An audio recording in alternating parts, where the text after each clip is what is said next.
Assalamualaikum dan salam Sarawak Maju Makmur bersama saya Fidas Macrang. Berita utama, perbincangan dengan Petroleum Sarawak Berhad Petros akan diadakan bagi mengenal pasti lokasi sesuai bagi inisiatif penangkapan dan penyimpanan karbon CCS di Sarawak.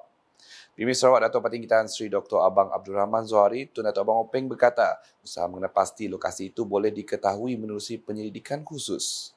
Menurut beliau, kajian itu penting untuk mengetahui kesesuaian aspek geologi dasar laut perairan Sarawak.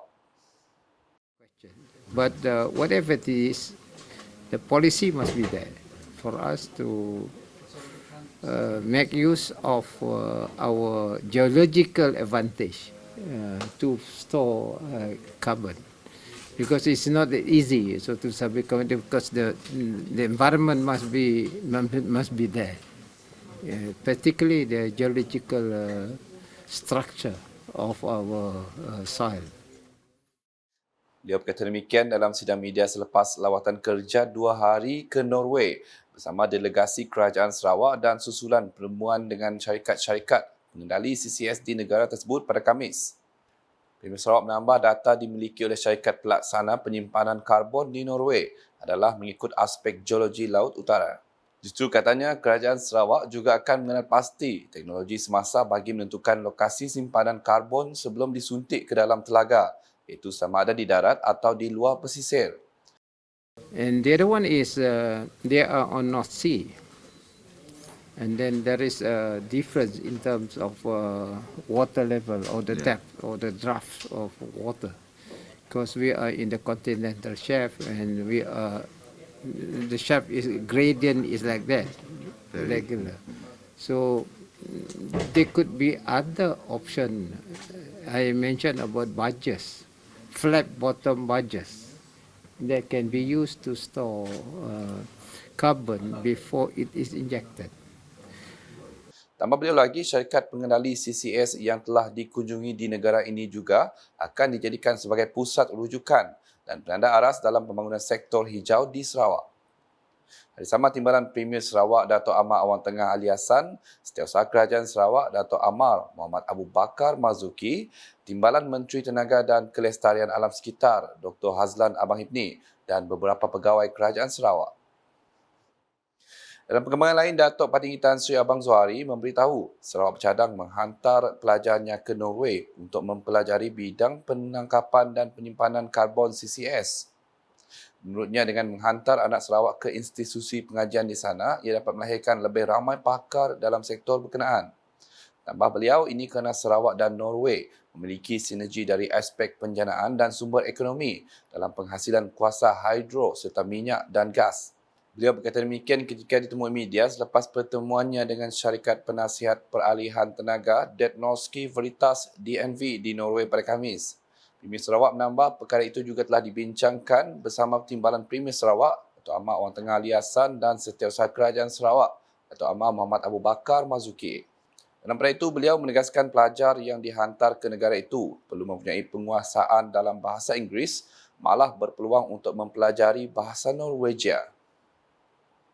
Laporan seterusnya, penubuhan ahli belia Parti Pesaka Bumi Putera Bersatu PBB Bukit Saban berjalan dengan lancar di Dewan Masyarakat Sepau pada Khamis. Mesyuarat tersebut telah dipengusikan oleh Timbalan Premier Sarawak selaku Ketua Cawangan PBB Bukit Saban Dato' Amar Douglas Ugambas. Sebelum pemilihan dijalankan, Dato' Amar Douglas sempat menyampaikan amanat beliau mengenai penubuhan belia PBB Bukit Saban yang terdiri daripada belia berumur dari 18 ke 28 tahun. Mesyuarat kali ini dihadiri oleh Ketua-Ketua Ranting, Ahli Jawatan Kuasa AJK Ranting, Pemuda, Bapa dan Wanita PBB Bukit Saban. Antara senarai Jawatan Kuasa Protem Ahli PBB Sayap Belia Cawangan Bukit Saban ialah seperti tertera.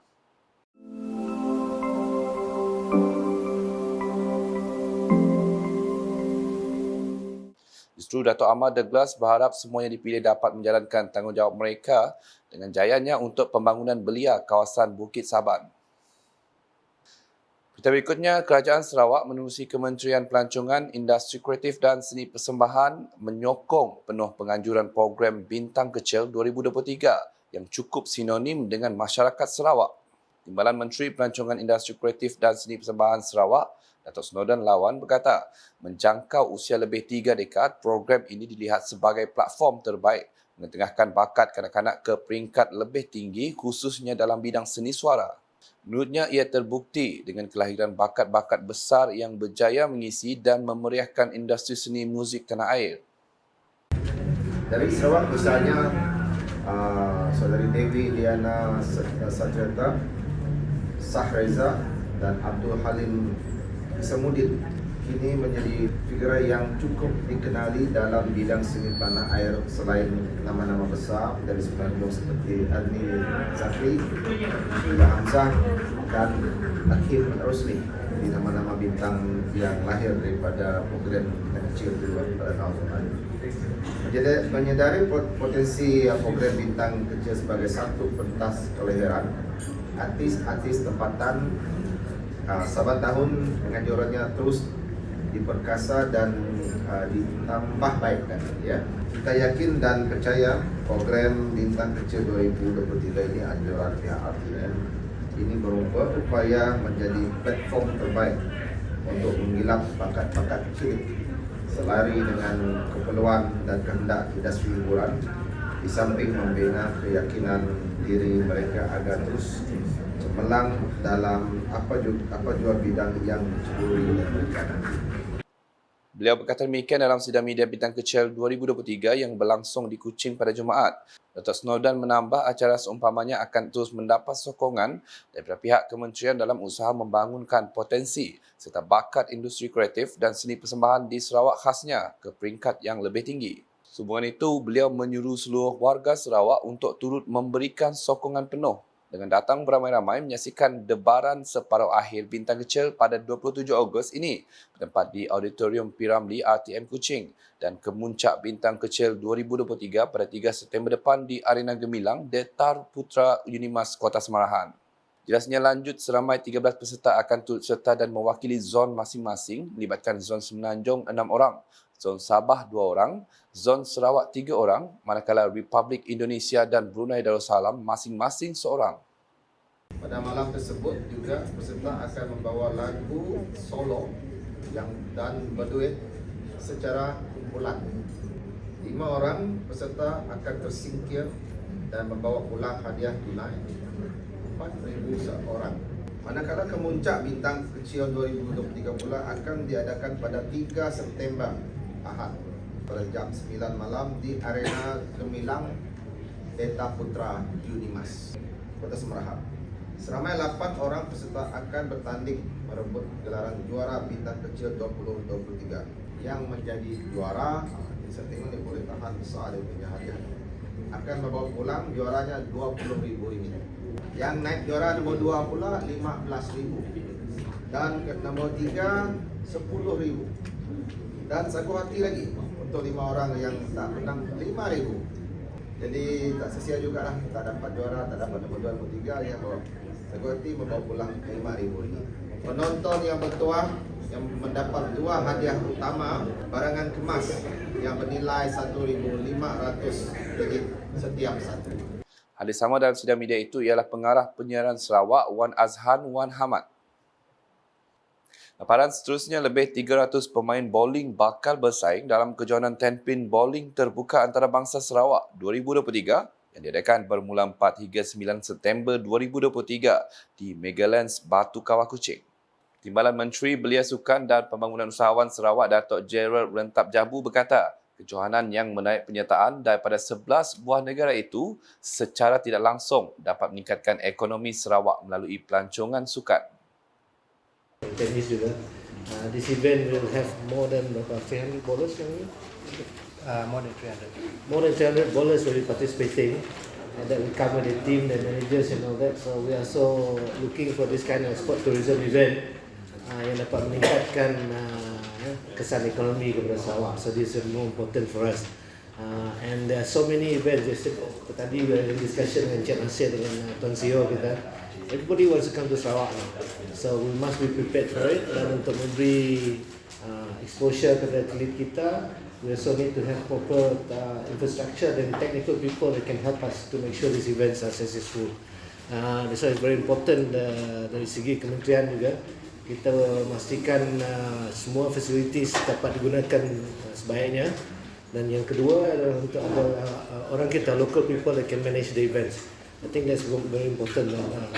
Beliau berkata demikian dalam sidang media kejohanan 10 Pin Bowling Terbuka Antarabangsa Sarawak 2023 di Pusat Akuatik Pandalaya Renong pada Jumaat. Datuk Jeneral menambah beliau berharap menerusi lebih banyak acara sukan pada masa akan datang dapat memberi pendedahan kepada atlet tempatan terutamanya para remaja mempelajari teknik baru daripada pemain profesional.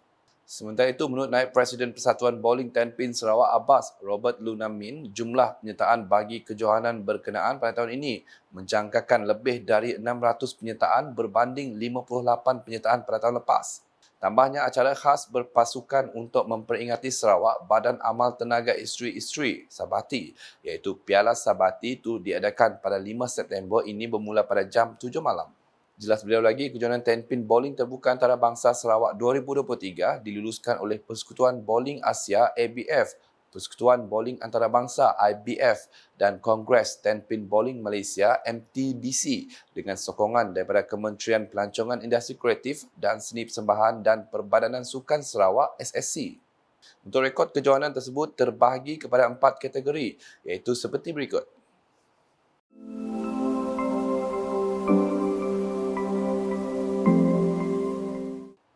Manakala di Marudi, Persatuan Mencegah Dadah Malaysia, Pemadam Daerah Marudi komited untuk melaksanakan program pendidikan pencegahan dadah di peringkat kebangsaan, negeri, daerah bersama pihak berkuasa tempatan.